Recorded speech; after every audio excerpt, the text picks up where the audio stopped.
Welcome to Join Our Town. I'm your host, Zachary Bigley, and today our guest is Pastor Caleb Gober with Canaan Ministries. Thank you so much for being with us today. It's good to be with you. Amen. Now, Pastor Caleb, tell me about Canaan. What is that about? How did you get involved? What's your story with this? It starts with my dad, because if it hadn't been for him starting the type of ministry that I'm in today, we wouldn't be here, and God birthed it in his heart. And my dad was a knothead. He did every kind of crazy thing that you could think of, and drugs, alcohol, and you name it, he probably did it. Okay. And went through Vietnam in 1966, 67, came back at that time to a country that didn't seem to care what the American fighting man went to do for the country. Mm-hmm. And they kind of, turned their back on him, and he's like, well, if this is what you think of me, then this is what I think of you. Wow. And just took him down a real bad path, and broken family. Mom was an alcoholic, living with an alcoholic, and his dad was never there, and so he had to grow up, on his own. And Sure. And so, long story short, he hits a fork in the road. Okay. And he met Jesus in 1974, and after living a horrible life, he was thinking, well, God surely couldn't love somebody like me.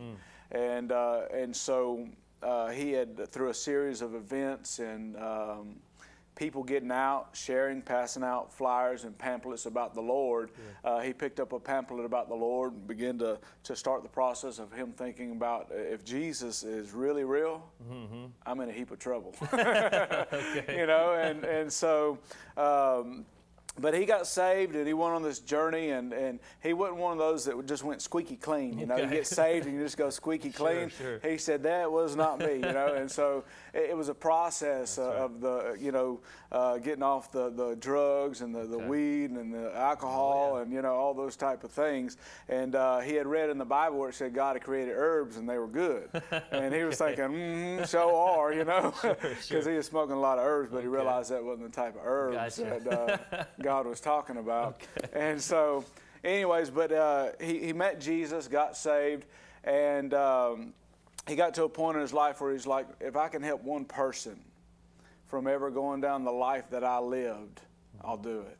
Wow. And so he started a place called Canaan Ministries in Otagoville, Alabama. Okay. Helps men anywhere from the age of 18 to the age 60. Okay.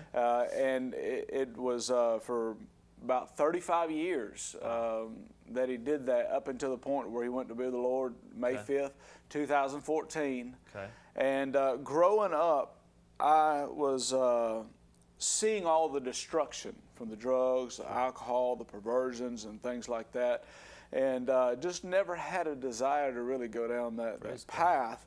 And but I had a heart for these guys. It broke me to see the destruction in their lives, and it blessed me to see the turnaround. I mean, I could see a supernatural turnaround, because I got to see them when they came in, full of anger, just full of bitterness, causing problems, and I began to see the shifts in their character, shifts in their behavior, and it really just drew my heart in for it. And so I told my dad when I was little, I was like, when I get older, I'm gonna work for you, Dad, for for the rest of my life, and I remember that. And so as I began to get old enough, I became a counselor, and started counseling the men that were at Canaan. And then it came to a point where Dad asked us to go to Australia.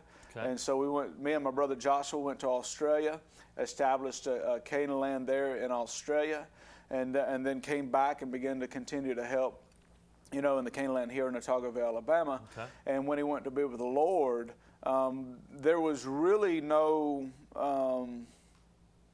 any other thing that I would want to do or could do. Gotcha. It's like, this is my heart.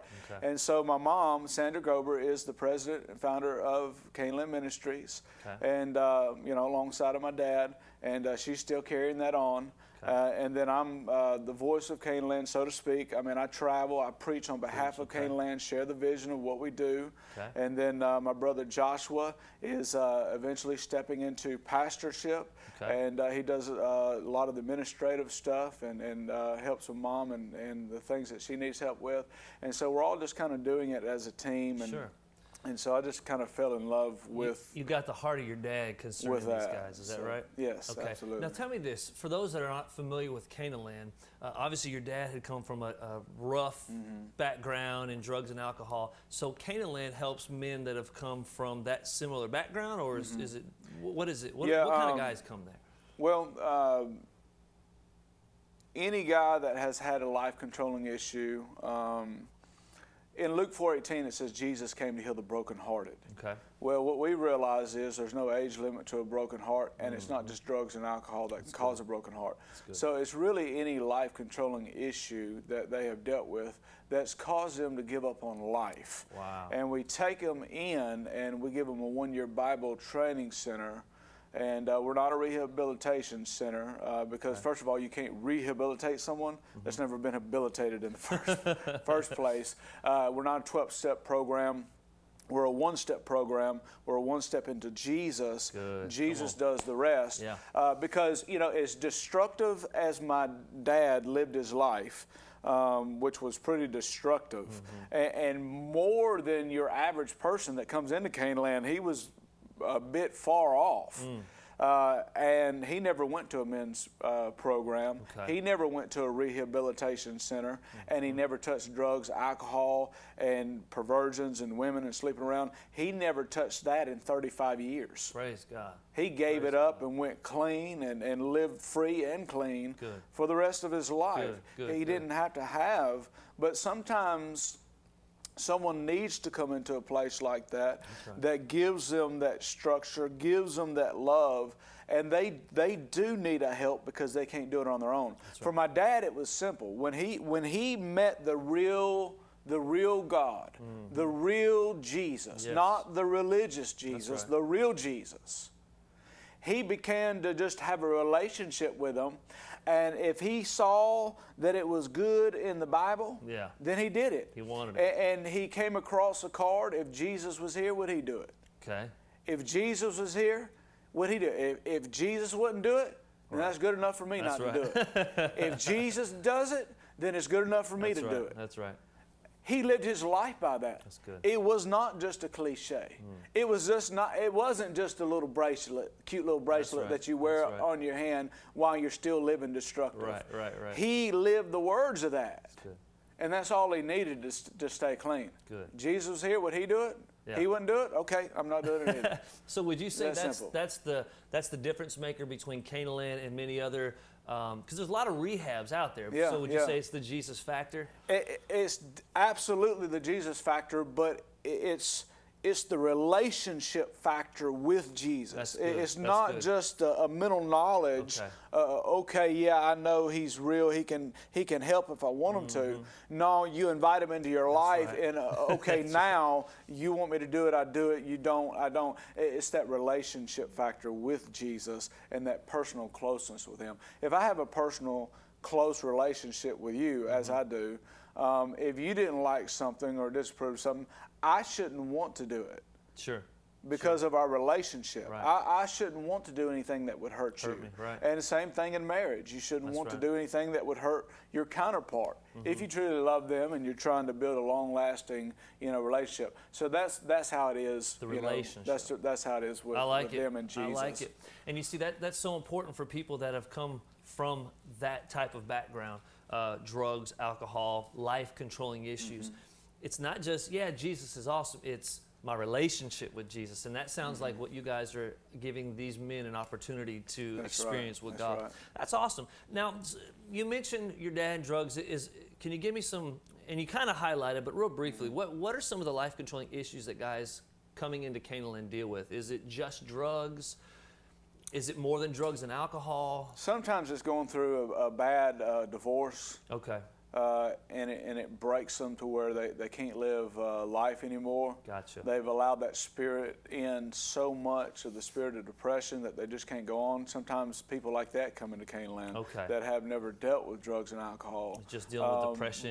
But there are the drugs, there is the alcohol, there is the perversions and stuff, and they let it take them to a dark place, and they need some light. They need some help that they can't get on their own.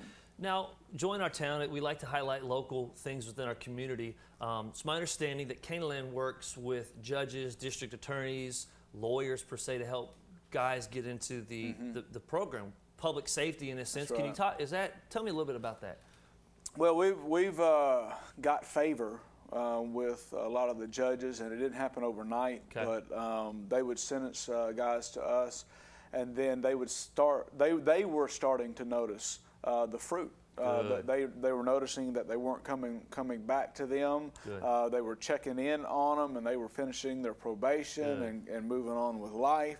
And so they saw firsthand that, okay, there's something to this. The people that we're sending there, we're not seeing a lot of those guys show back up here.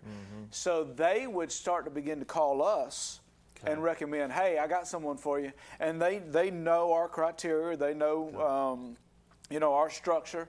We don't just take in anybody just for the sake of taking in anybody, because not everybody that says they want help really wants help, True. And my dad always related it to, driving in a boat and you got a guy out there drowning, and he's like, help, I'm drowning. And so you're thinking, man, I'm a good guy. I want to help him, And so you throw him a life raft, and he looks at it and bats it away and says, no, I want a blue one. I mean, here he is drowning. Yeah, right. I want to help him, and then he don't like what color it is. And that's what happens. A lot of guys will say that they want help, but then they'll come in and be like, no, I want help this way. No, you can help me this way. No, I still want that. No, I don't want to give up that. I'm here for this. And on my terms. And when you come to Canaan, it's a complete surrender. It's a complete dying to yourself, because that is the only way that God can help you. And if you don't want God to help you, we don't know another solution that is better. Jesus is the answer. We got to wrap up. We're coming to the end of our segment. You're going to be with us on our next segment. But thank you so much for tuning in. Pastor Caleb, thanks for being with us. You've been watching Join Our Town. Don't go away. Come on back. We'll be back.